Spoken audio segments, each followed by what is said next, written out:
Today we are preparing a dish from my hometown, Cebu, and we are making Balbacua.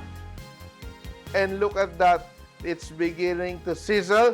Ibig sabihin, it's already beginning to cook, and we will wait for that until it becomes tender. So when you're cooking Balbacua, you really love it for the collagen, the richness of the trotters, yung paa, pata ng baka, no? The skin and all that will give it its nice, very rich and very silky soup. Very important to wash it earlier. So before we started cooking our Balbacua, I added my aromatics, sliced ginger, onions, black bell peppers, salt, and this very important spice mix called the Sibot. Not from Cebu, but Sibot, a Chinese medicinal herb that gives it a very nice aroma. And we are just waiting for our beef trotters to cook to almost fully tender. And while waiting for our beef trotters, yung pata ng baka, to fully cook, we are preparing our other aromatics. So after 45 minutes, we will check on our beef trotters, our beef pata, to check if it is tender enough, and we will proceed to the next step of cooking.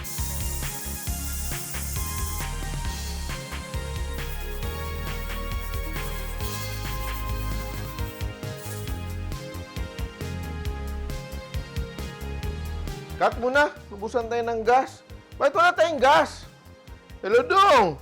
Nahutan mo ko gas, diri nagluto. Naglata mo ko Balbacua, nahutan mo ko gas, kano tayo gas? Pa-deliver na yun!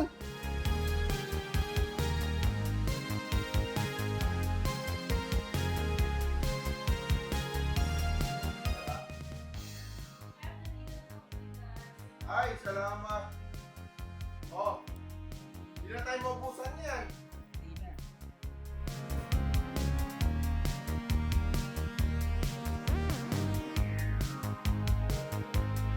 Bango, no?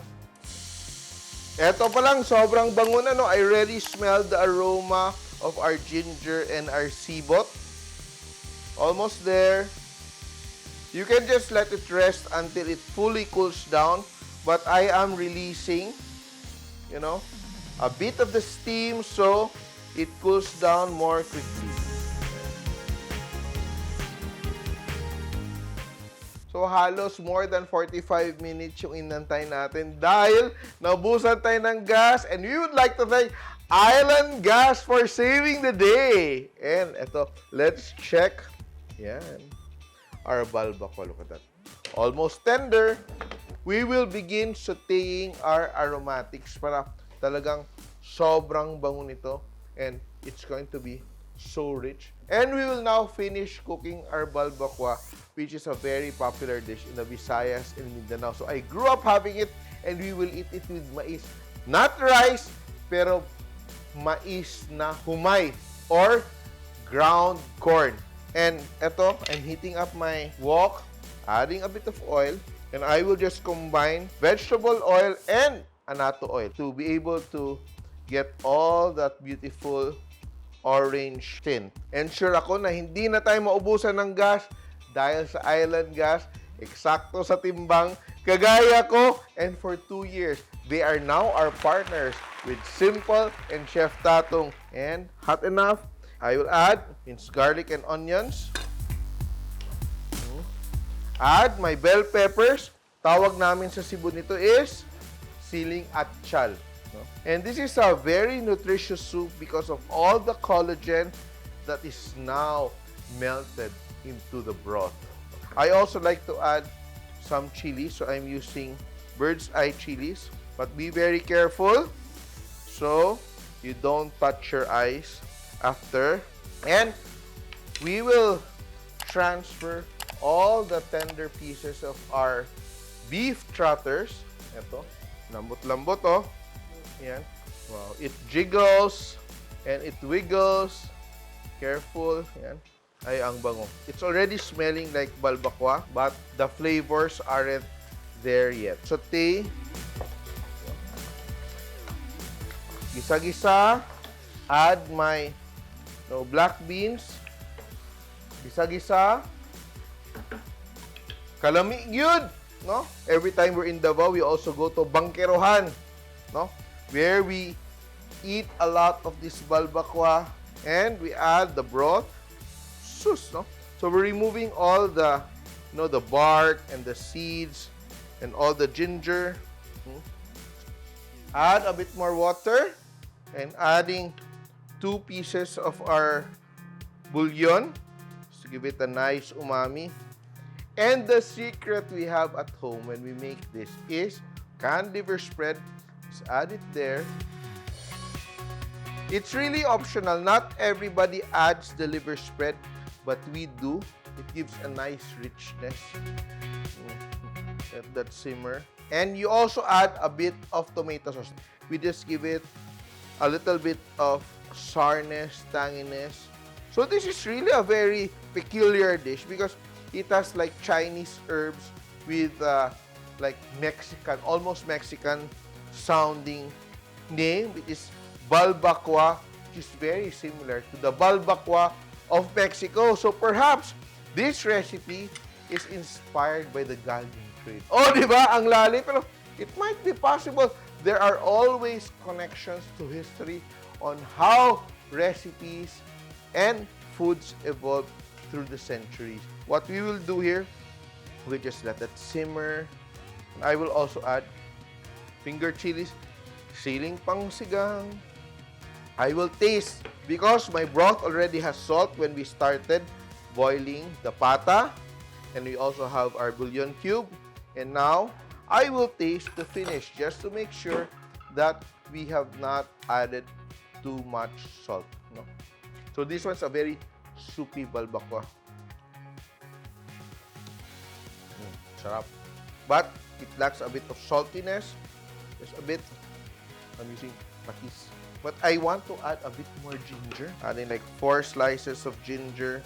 So adding ginger will really also improve your voice. So if you want to go out on a night of singing, have some balbacua with a lot of ginger. I will finish with black pepper. So if you don't have Sibot where you live, you can also use star anise and a cinnamon stick, or just omit it altogether and just use ginger.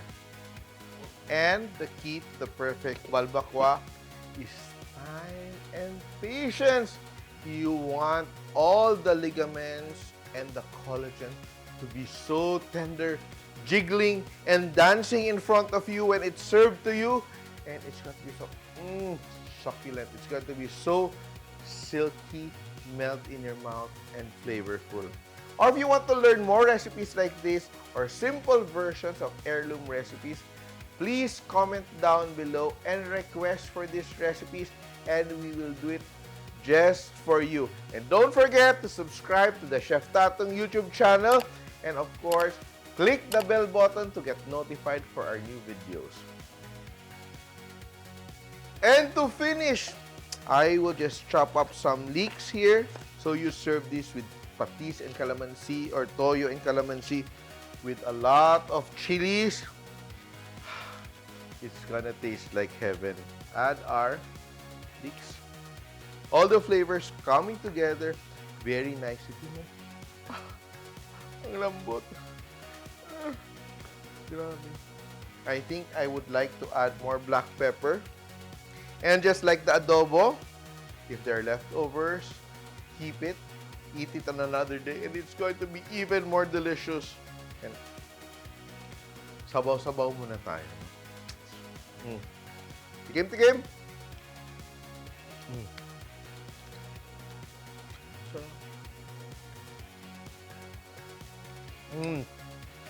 Lamig yung kayo.